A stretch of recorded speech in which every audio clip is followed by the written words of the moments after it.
కేసీఆర్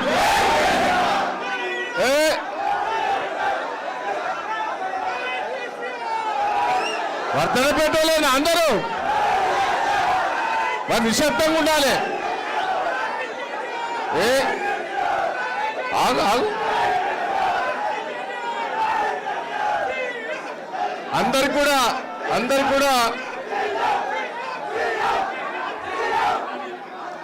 కూడా నమస్కారాలు. వేదికను అలంకరించిన పెద్దలందరికీ, అరువు రమేష్ గారు వచ్చుడు పార్టీకి లాభం, పోవుడు కూడా దెబ్బతిన్నాం. నేను అరువు రమేష్ గారిని కోరేది ఒకటే, నువ్వు పోయిన తర్వాత కూడా అసలైన కార్యకర్తలు కూడా ఉన్నారు నాయన. నేను రమేష్ గారిని రిక్వెస్ట్ చేస్తున్నా, నువ్వు పోయినా కూడా గ్రామ సర్పంచులు ఐలోన్ మండలం, వర్ధనపేట మండలం మెజార్టీ గెలిచినాయి. ఏంటండి నేను ఒకటే రమేష్ గారిని రిక్వెస్ట్ చేస్తున్నా, అందరినీ కలుపుకొని పోదాం. కష్టకాలంలో ఉన్నవాడు కూడా గొప్పోడు. నేను కేటీఆర్ గారిని, హరీష్ రావు గారిని కూడా రిక్వెస్ట్ చేస్తున్నా. ఇప్పుడు ఐలోన్ మండలంలో కానీ, వర్ధనపేట మండలంలో కానీ సర్పంచులు కూడా మంచి గెలిచినాయి. రమేష్ ఉంటే ఇంకా వన్ సైడ్ గెలిచేది, దాంట్లో వాస్తవం. శ్రీనివాస్, నేను మిమ్మల్ని అందరినీ, కేటీఆర్ గారిని, హరీష్ రావు గారిని రిక్వెస్ట్ చేస్తున్నా, కష్టకాలంలో ఉన్నవాడిని కాపాడుకుంటూ వీళ్ళను కూడా కాపాడుకునే ప్రయత్నం చేయాలనేది కూడా నా కోరిక. రమేష్ గారిని కూడా పాపం కొంత కడియం శ్రీహరి చేయబట్టే పోయిండు.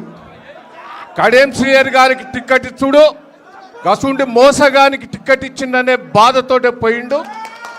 అది వాస్తవం. ఏదో కేసీఆర్ గారి మీద కానీ, కేటీఆర్ గారి మీద కానీ, హరీష్ రావు గారి మీద ఏ కొద్ది కూడా కోపం లేదు. ఎప్పుడు కూడా వాళ్ళు నా దేవుళ్ళు అసుంటోళ్ళనే చెప్పడం జరుగుతుంది రమేష్ గారు. కానీ కడియం శ్రీహరి గారికి ఇచ్చిన కక్షతోటే ఆయన పార్టీ మారింది తప్ప వేరే ఉద్దేశం కాదని కూడా ఈ సందర్భంగా మీకు తెలియజేస్తున్నాను. నేను వర్ధనపేట నియోజకవర్గం లోపల ఇప్పుడు కష్టకాలం ఉన్న కార్యకర్తలు కూడా నర్వస్ కావద్దు. దయచేసి మన పార్టీని కాపాడుకున్నందుకు భవిష్యత్తులో మన ఆలోచన కేసీఆర్ గారు చేయటం జరిగింది. నేను ఒకటే మిమ్మల్ని అందరు, కొంతమంది వేరే తిరిగా మాట్లాడతారు, అది పార్టీ వ్యతిరేకం. ఎందుకంటే ఇవాళ మనకు మున్సిపాలిటీ ఎన్నికలు గెలవాలి, రాబోయే రోజుల్లో జిల్లా పరిషత్ ఎన్నికలు గెలవాలి, రేపు కార్పొరేషన్, వరంగల్ కార్పొరేషన్ కూడా గెలవాలి. అప్పుడు రమేష్ మనకు అవసరం. దయచేసి నేను మిమ్మల్ని అందరినీ కూడా కోరుతున్నా, కేంద్రంలో బీజేపీ పార్టీ అధికారంలో ఉండి కూడా రమేష్ గారికి గుర్తింపు బీజేపీ పార్టీ ఇచ్చిన, కేసీఆర్ బీఆర్ఎస్ పార్టీ మీద అభిమానం వచ్చిన రమేష్ గారికి నేను గట్టిగా చప్పట్లు కొట్టి అభినందించాలని కూడా ఈ సందర్భంగా నేను వేదికను అలంకరించిన పెద్దలందరూ కూడా కోరుతున్నా, అందరం కలిసికట్టుగా పనిచేద్దాం. జిల్లాల 12 మున్సిపాలిటీ వస్తాయి, కార్పొరేషన్ కూడా వస్తాయి. రేపు 12 అసెంబ్లీ కూడా గెలిచే అవకాశాలు మనకే ఉన్నాయి. ఏ సర్వే రిపోర్ట్ వచ్చినా కేసీఆర్ గారిని పోగొట్టుకున్నామనే బాధ ఉన్నది. దాని మన కార్యకర్తలు సమిష్టిగా పనిచేస్తే 100 గెలుస్తుందని కూడా ఈ సందర్భంగా మీకు తెలియజేస్తూ, నేను ఇంకా పెద్దలు చాలామంది మాట్లాడే ఉన్నారు కాబట్టి నేను ఒకటే కోరుతున్నా రమేష్ గారిని, అందరినీ కలుపుకొని పోదాం. నీ ఎంబడి రానోళ్ళు ఉంటారు, నీ మీద కోపం ఉన్నోళ్ళు ఉంటారు, అందరినీ కలుపుకపోయి ఏర్పాటు చేయాలి. నేను మిమ్ములను కూడా ఇవాళ జాయిన్ అయిన వాళ్ళందరినీ కూడా, వాళ్ళు టీఆర్ఎస్ పార్టీలో ఉద్యమకారులు ఉన్నారు, టీఆర్ఎస్ పార్టీలో పనిచేసిన వాళ్ళు మొదటి నుంచి కూడా ఉన్నారు, వాళ్ళందరినీ కలుపుకపోయే బాధ్యత నాది కూడా అని కూడా ఈ సందర్భంగా తెలియజేస్తూ ఈ అవకాశం ఇచ్చినందుకు కృతజ్ఞతలు, ధన్యవాదాలు. జై తెలంగాణ.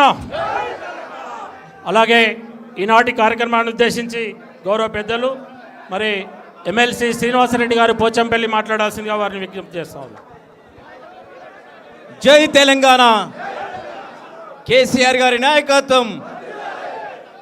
ఈరోజు వర్ధన్నపేట నియోజకవర్గం నుంచి పెద్ద ఎత్తున రమేష్ అన్న గారి ఆధ్వర్యంలో జాయిన్ అవ్వడానికి వచ్చిన మీ అందరికీ కూడా స్వాగతం సుస్వాగతం తెలియజేస్తూ, రేపు జరగబోయే మున్సిపల్ ఎలక్షన్లో ఈ ఉత్సాహంతో వర్ధన్నపేటలో 12 వార్డులకు 12 వార్డులు రమేష్ అన్న నాయకత్వంలో, దయాకర్ రావు గారి నాయకత్వంలో బ్రహ్మాండంగా గెలుచుకొని తీసుకొచ్చి మన కేటీఆర్ గారికి, హరీష్ అన్నకు బహుమతికి ఇవ్వాలని మీ అందరినీ కోరుకుంటూ, నేను ఇంకా 2 సంవత్సరాలు స్థానిక సంస్థల ఎమ్మెల్సీగా ఉంటా.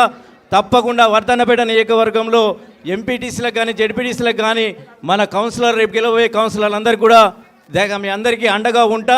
మాకు వచ్చే నిధులు కానీ మీ అందరికీ సహాయ సహకారాలు పార్టీని గెలిపించి మళ్ళా వర్ధన్నపేటలో భారీ ఎత్తున మన ఎమ్మెల్యే గెలిపించుకొని కేసీఆర్ గారిని ముఖ్యమంత్రి చేసేదాకా నిద్రపోకుండా ఇదే స్ఫూర్తితో పనిచేయాలని మీ అందరికీ కూడా విజ్ఞప్తి చేస్తున్నా. ఖచ్చితంగా ఇప్పుడు దయాకర్ అన్న చెప్పినట్టు బ్రహ్మాండమైన జాయినింగ్లే ఉండబోతున్నాయి రాబోయే రోజుల్లో. వరంగల్ జిల్లాలో 12కు 12 బీఆర్ఎస్ ఎమ్మెల్యేలు గెలుస్తారు. కేసీఆర్ గారు ముఖ్యమంత్రి అవుతాడు. గ్యారంటీగా ఇదే ఉత్సాహంతో ముందుకు పోదామని తెలియజేస్తూ నాకు అవకాశం ఇచ్చినందుకు ధన్యవాదాలు. ఇప్పుడు గౌరవ పెద్దలు జనగామ ఎమ్మెల్యే పల్లా రాజేశ్వరరెడ్డి గారు మాట్లాడాల్సిందిగా విజ్ఞప్తి.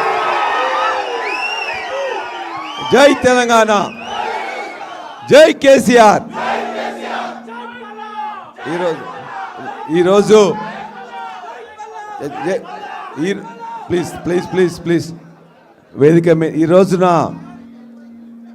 వర్ధన్నపేట మాజీ శాసనసభ్యులు పెద్దలు ఆరూరి రమేష్ గారి తన ఇంటి పార్టీకి పునరాగమనంపై ఏర్పాటు చేసిన సమావేశానికి అధ్యక్షత వహించిన బీఆర్ఎస్ పార్టీ కార్యనిర్వాహక అధ్యక్షులు కేటీ రామారావు గారు, మన లెజిస్లేచర్ పార్టీ డిప్యూటీ లీడర్ మరియు మాజీ మంత్రివర్యులు హరీష్ రావు గారు, మన మాజీ మంత్రివర్యులు ఎర్రవెల్లి దయాకర్ రావు గారు, మాజీ మంత్రివర్యులు అక్క సత్యవతి రాథోడ్ గారు, వేదిక మీద ఆసీనులైన మా అక్క భూపాల్పల్లి జ్యోతి అక్క, అదేవిధంగా ఇప్పుడే మాట్లాడిన ఎమ్మెల్సీ సీనన్న, రాకేష్ రెడ్డి గారు, అదేవిధంగా వేదిక మీద ఆసీనులైన మొత్తం నాయకులు, మా బాలమల్లన్న, అది వాసు, అందరూ కూడా వరంగల్ ఉమ్మడి జిల్లా నుంచి వెళ్ళి అనేక మంది ఇంతకుముందు బీఆర్ఎస్ పార్టీలో ఉండి ఇప్పుడు ఇతర పార్టీల్లో కొద్దిగా అలక కోసం పోయి మరలా తిరిగి వస్తున్న అందరూ నాయకులు, కార్యకర్తలు అందరూ కూడా నేను